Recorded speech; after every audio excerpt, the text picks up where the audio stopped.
What's it going from kind of a run-heavy offense to more of the spread as an offensive lineman? What are the difficulties and challenges that come with that? Well, we're big guys, and we're not huge fans of running a lot. So, of course, that's the first issue we have to tackle. But other than that, as an offensive lineman, the game doesn't really change much. In the trenches, the game stays the same.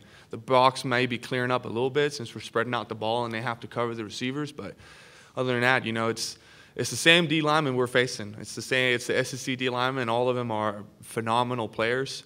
And as specific as offensive line play, maybe technique and a little bit changes, but in the end, you got to block the man in front of you. Again, if you got any questions, just raise your hand. We'll get a microphone to you. We'll go back left over here. You came into a program that was seemingly on an upward trajectory, finished strong in the year before you came onto campus, probably envisioned playing for championships by this time in your career, not starting with a new coach. So entering your senior year, how do you balance kind of that role as being a foundation layer for the long-term goals of the program with still wanting to obviously go out a winner in your final year?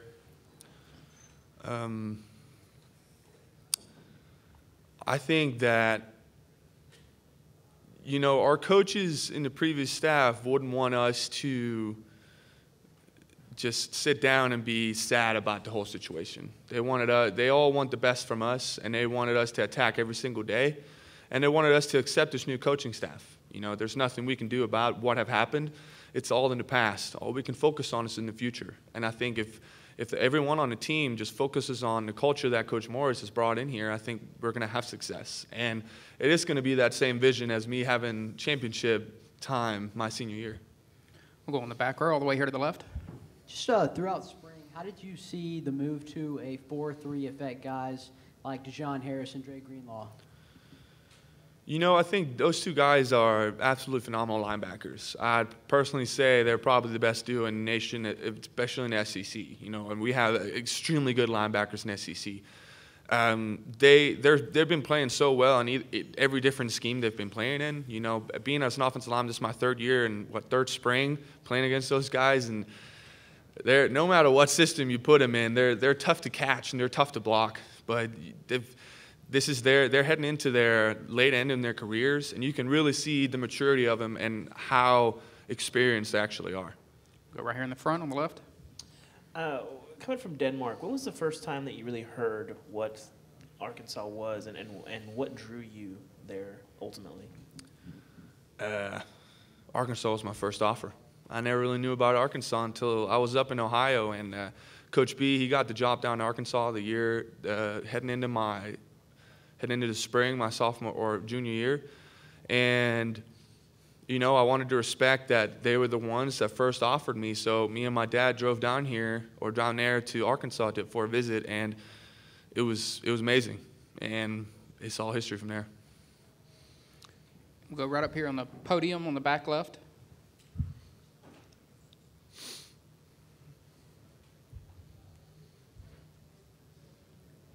He's a guy on the opposite side of the ball, but he's also here today, Santos Ramirez. What can you say about his leadership that he brings to this team, welcoming in Chad Morris, and just what type of presence does he provide for that locker room?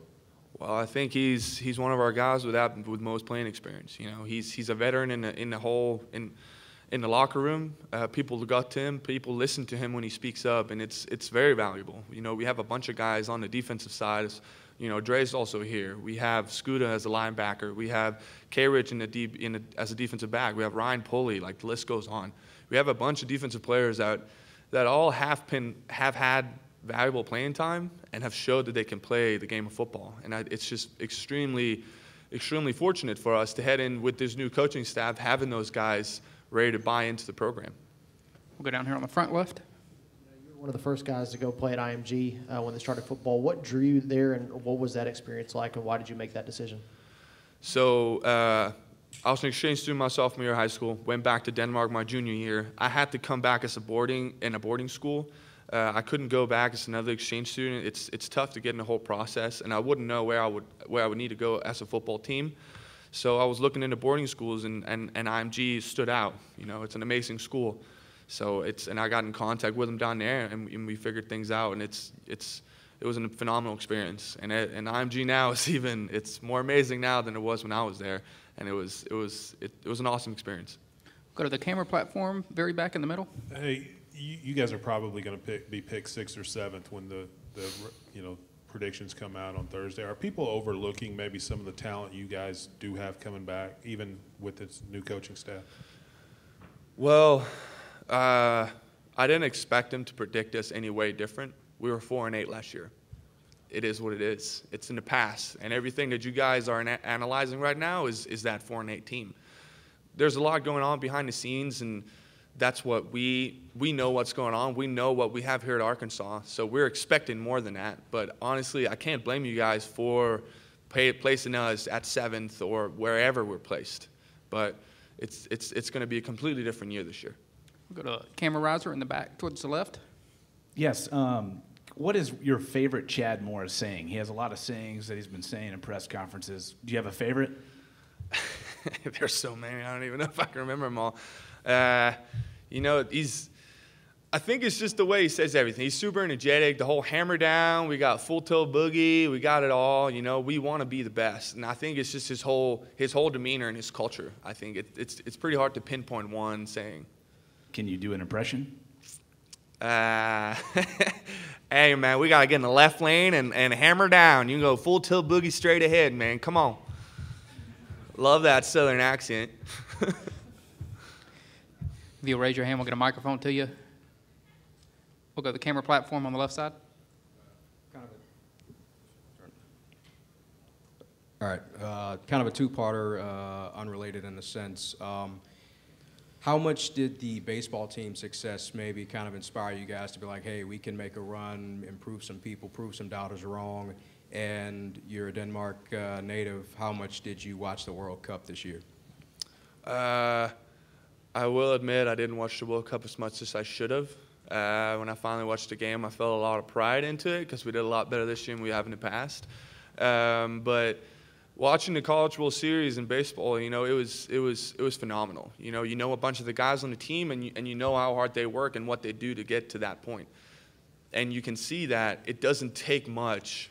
It's only very few details that get you there, And they were really close to a national championship, and it is what it is now. But to get to that point is absolutely phenomenal. And I think they had a, so to speak, bad season the year prior, and they turned the whole thing around. And I think we have the same opportunity. Go front row, right down here in the middle. Coming from the offensive side of the ball, what's it like going against Randy Ramsey? And, how's his development been over the summer? Well, Randy is a speed demon. It's tough to block him. It's tough to get your hands on him because you never really know what he's going to do. He's a very skilled guy in there. He sometimes comes into me in the trenches, but luckily he handles more of the tackles more than me. So I'm kind of excited about that. Any other questions? We'll go camera platform right back in the dead center.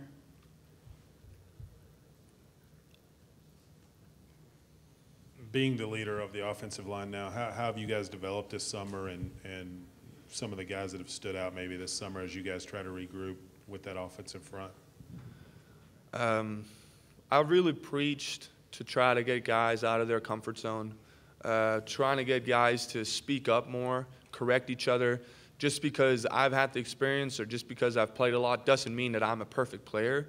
So if there's a sophomore or a redshirt freshman that looks at my technique and says, hey, you were kind of slacking there, or your first step wasn't too good, that means that he's growing as well. And I've really tried to make these guys try to coach each other, coach themselves, be ready to critique each other, because that's only going to make us better. Who stood out? We have a bunch of guys that stood out. All the guys that's played before. B-Wall is doing some phenomenal job. Johnny Gibbs is moving well. One of the young guys, Dalton Wagner, is doing extremely well. There's a bunch of guys on the line that's really shining and standing out, and no position is set right now. We'll go down here on the front to the left. What's been your impression of Rakim Boyd, and as he talked about what being on Last Chance he was like? Say it again. What's been your impression of the JUCO transfer, Rakim Boyd, the new running back, and has he talked to y'all at all about what it was like being on Last Chance U?